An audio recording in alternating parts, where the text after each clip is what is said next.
Hello, welcome. Thank you for joining me. This is the next video in our sequence, putting our floor plan together for our week 3 exercises. And what I like to do with this film is kind of show you how to put in a couple additional items. We're going to put in our dynamic block door that we did in a previous video.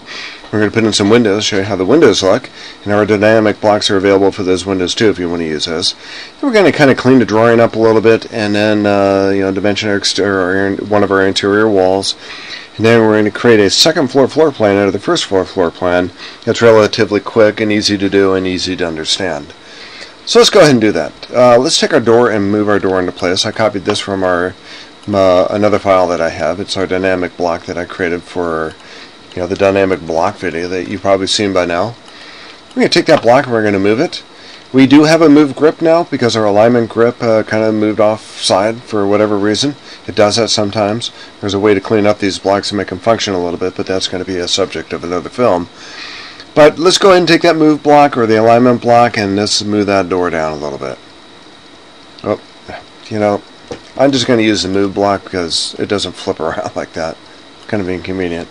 One thing you'll notice about the door and the intent is to put a closet up in this area. I don't really want that door to kind of open up into the closet. If you notice the traffic pattern as it comes through here down the hall and into that door, it's got a large S-curve it's got to go through in order to get into the room. That may not be the best way of doing it, so what I'm going to do with that door is I'm going to flip it. Take my mirror or my flip grip and flip that, so now when you come around the corner you go right into the room. I think the flow of traffic's a little bit better. Take our stretch grip, stretch it back, and now we have a door that's fit in. It's going to fit in that space. Go to the trim command, click on that line, and this line is a trim reference spacebar.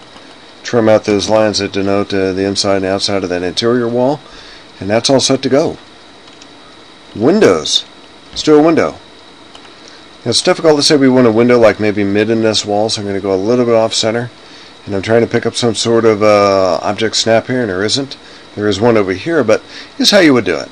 Just kind of start out here and draw a line from an arbitrary point out there to a point over here. And remember, you don't have to dimension windows. I think there's going to be way too many dimensions on our drawing if we try to dimension everything. But we are going to dimension just exterior walls and the location of some of our interior walls. So we're going to take that line now that we've drawn it and stretched it into place, copy it. Here we're going to make a 6-foot window. So 6, single quote. And the way you finish the symbol for a window is just draw a line from the midpoint of one line to the midpoint of the other line. So that's a window. Let's do the same thing over here. Maybe on this wall, we'll make this a 3-foot window. Kind of the same plan, kind of draw a line out here and then stretch it into place by using the grips. And then we're going to copy that. Another way to get to the copy man instead of going all the way up to the the menu bar up there on the home tab on the ribbon is to right click and scroll down to copy selection. Establish a direction, 36 inches or 3 feet single quote, and then pull that down.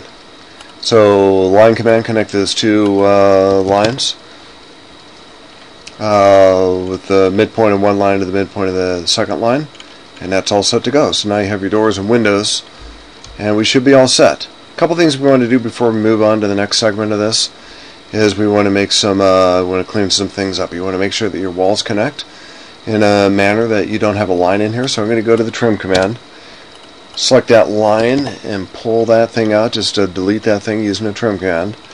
You notice that some of my dimensions have become a little bit different. It's not considered a good practice to have dimension lines that cross each other like this. So I'm going to take this dimension, which used to be the shorter dimension, put that to the outside, and take this one and move it to the inside. I think that will look a lot better, and now those dimension lines do not cross each other. So that's that. The next thing we're going to do in our next film is we're going to copy the first floor plan, put it to the right to make a second floor plan, and we'll go from there.